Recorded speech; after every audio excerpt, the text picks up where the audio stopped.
Bonjour, alors pour les énergies de ce week-end, j'ai fait un tirage un petit peu différent. Je vous ai pas mis de boîtier d'ailleurs en présentation. Ça va être plutôt des cartes conseils pour ce week-end, qui seront d'ailleurs peut-être même des situations que vous allez rencontrer. Enfin, ça reste les énergies du week-end, mais voilà. Avec ce jeu-là, Bruno Lallemand réalise ton aspiration, des clés pour y parvenir. Aux éditions le courrier du livre est illustré par Émilie Maé. Donc pour ce week-end, vous verrez si ça vous parle. Et là, il y a deux cartes et on va voir ensemble. Et nous avons la persévérance. Il faut montrer les cartes parce que le cadrage n'est toujours pas... Alors pour ce week-end, on vous invite à la persévérance et à la foi. Finalement, ça va bien ensemble. Ça brille. Vous voyez le boîtier. Ok, c'est parti. Donc je vais vous lire un peu ce qu'il y a dans les livrets. La persévérance. La persévérance est une qualité indispensable pour atteindre ses objectifs. Celui qui persévère ne se laisse pas facilement décourager. Aucun obstacle ne parvient à le dévier de sa route parce qu'il sait ce qu'il veut. Mais comment rester persévérant devant l'adversité? Lorsque les vents contraires soufflent fort, comment maintenir le cap et ne pas se laisser décourager? Simplement en cultivant chaque jour une motivation forte, en se rappelant à chaque instant pourquoi nous avons pris cette direction. La persévérance est différente de l'obstination, dans le sens où la personne persévérante est capable de garder son esprit ouvert, tandis que l'obstiné a son champ de conscience rétréci sur son but et ne se soucie plus des conséquences de ses actes pourvu qu'il atteigne son but. Le persévérant n'est pas un agressif, il avance pas à pas avec calme, assurance et détermination. L'obstiné, lui, ne veut plus rien voir d'autre que son objectif et peut devenir agressif lorsque les obstacles se dressent sur sa route. Si vous avez tiré cette carte, peut-être manquez-vous de persévérance. Alors dans ce cas, vous n'avez qu'une chose à faire, vous rappeler vos motivations. Peut-être devriez-vous tirer la carte d'exercice, renforcer sa motivation. Donc, j'irai voir ensuite cette carte.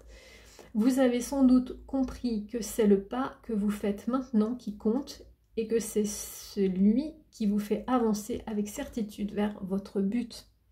Donc je retiens en mémoire, je regarde la petite carte qui est conseillée pour ceux qui se sentiraient dans le cas d'avoir eu une sorte de perte de motivation ce week-end. Donc c'est ça qui vous est conseillé. Renforcer sa motivation.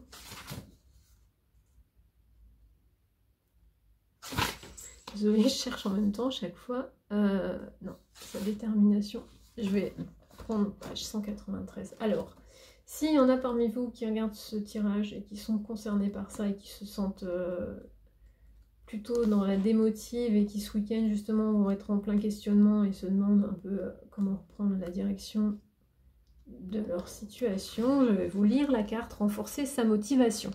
Nous n'agissons que si nous avons une bonne raison de le faire et c'est en amenant à la conscience régulièrement ces raisons que nous allons donner la puissance nécessaire à nos motivations pour nous pousser en avant.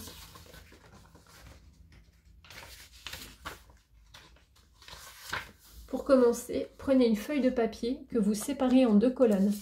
Vous remplissez la colonne de gauche en y mettant toutes les raisons négatives qui vous poussent à vouloir changer de situation, par exemple un travail trop épuisant, trop de stress. Soyez libre de vous exprimer et n'ayez pas peur de remplir ce côté. À droite, mettez tous les avantages que vous aurez en allant vers votre aspiration. Une relation où vous vous sentez aimé, où vous recevez et donnez de l'affection librement, etc.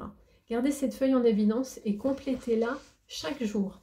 Une fois qu'elle est bien remplie, relisez-la et revenez souvent dessus pour vous rappeler les raisons qui vous poussent à aller vers cette aspiration. En lisant ce qui est négatif, vous devez atteindre un point de ras-le-bol qui vous ôtera toute envie de vous maintenir dans cette situation. En lisant ce qui est positif, vous allez créer une puissante attraction qui vous fera dire « oui, c'est cela que je veux ». Utilisez la relaxation mentale, donc méditation ou visualisation, enfin quelle que soit la méthode qui vous convient. Si vous connaissez une technique de relaxation, détendez-vous mentalement, sinon vous pouvez recourir donc, au programme qui est proposé donc, sur son site d'ailleurs, ressources-actualisation.com. Une fois bien détendu, essayez d'imaginer la réalisation future de votre objectif. Pensez à tout ce que vous avez noté dans la colonne de droite, faites vivre en vous-même cette réalisation et nourrissez-la ainsi chaque jour. Si vous avez trop de pensées contraires, marquez un temps d'arrêt pour les accepter, ne luttez pas contre elles. Respirez profondément avec le ventre jusqu'à ce qu'elles finissent par disparaître. Puis revenez à votre visualisation. Faites exister cette aspiration en vous-même. Et ensuite, nous avions la foi, donc c'est vraiment la carte qui complète finalement la première. Si vous demandez à quelqu'un de vous aider, mais que vous doutez de ses compétences ou que vous n'avez pas confiance en lui, croyez-vous que cela va bien se passer? Donc finalement, à contrario, si vous avez une complète confiance en la personne à qui vous faites appel, vous pouvez être détendu et serein. Vous savez que le travail sera fait. Je me trouvais avec Shime Rikzin Rinpoche, oh j'ai écorché son nom, un jour où il recevait une personne qui doutait de pouvoir atteindre son objectif. Il lui a simplement demandé « Si tu ne crois pas en toi, qui va croire en toi ?» Les autres et les circonstances ne nous suivent que si nous avons suffisamment confiance en nous, en nos capacités à mener à bien nos entreprises, et c'est normal. Montreriez-vous à bord du navire d'un capitaine qui n'a pas confiance en lui? La réponse est évidente, n'est-ce pas? Et en plus, si vous ne savez pas nager, enfin blague à part, vous pensiez peut-être que j'allais parler de foi religieuse, vous dire qu'une force supérieure veille sur vous et va réaliser des choses à votre place.